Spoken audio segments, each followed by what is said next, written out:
மக்களே, கொஞ்சோண்டு எழுதுகிற வேலை இருக்கே. நான் வேகமாக தக்காளி கூட்டு இன்றைக்கி நைட்டு வச்சு சமைச்சிக்கலாம் அப்படின்னு சொல்லிட்டு கிச்சனுக்குள்ளே போனால், உன் தக்காளி கூட்டு தவிர வேறு எதுவும் தெரியாதா? நான் தக்காளியிலே வெரைட்டியாக ஏதோ பண்ணுறேன்னு சொல்லிட்டு கிச்சனுக்குள்ளே ஒருத்தர் போயிருக்காரு.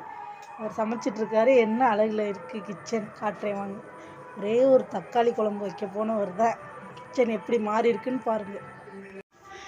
மாமா என்னாச்சு? தக்காளி குழம்பு முடிச்சிட்டிங்களா? வேற லெவலா? டேஸ்ட் பண்ணி பாரு. இங்கே பாருங்க மக்களே, என்னென்னமோ எடுத்து புடி தண்ணி இங்கே கிடக்கு. இந்த டப்பாவை திறந்ததையாவது மூடி வச்சிருக்கீங்களா? இங்கே பாருங்க, என்ன தக்காளி சட்னி மாதிரிக்கே இருக்கு. தக்காளி சட்னி இல்ல, இதைத்தானே நான் சொன்னேன் தக்காளி கூட்டு வைக்கிறேன்னு. தக்காளி குழம்பு.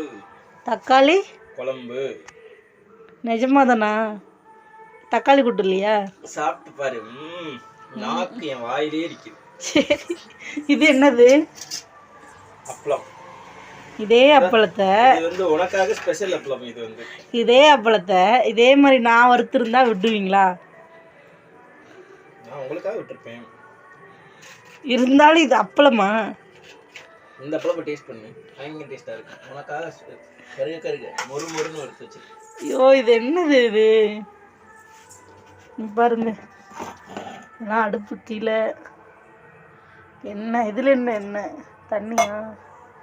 இந்த ஒரே ஒரு தக்காளி தொக்குக்காக கிச்சனே இவ்வளோ அலங்கோலமாக மாறி இருக்கு. இதெல்லாம் யார் டிஸ்போஸ் பண்ணுவா? என்னது சமைச்சது யாரு? ஒரு தக்காளி குழம்பு வைக்க எவ்வளோ நேரம்? தக்காளி குழம்புலாம் இல்லை, தக்காளி கூட்டு.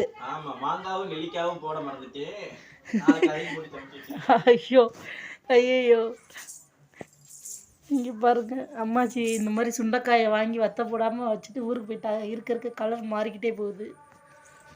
காலையில் தான் வாங்குவாங்க சுண்டைக்காய். மறக்காம சர்ப்ரைஸ் பண்ணுங்க. தேங்க்யூ. திட்டுவாரு. என்னமோ நீங்க கேட்டீங்கன்னு தான் சொன்னேன். வேணும்னா பண்ணுங்க, இல்லைன்னா போங்க. எனக்கு என்ன?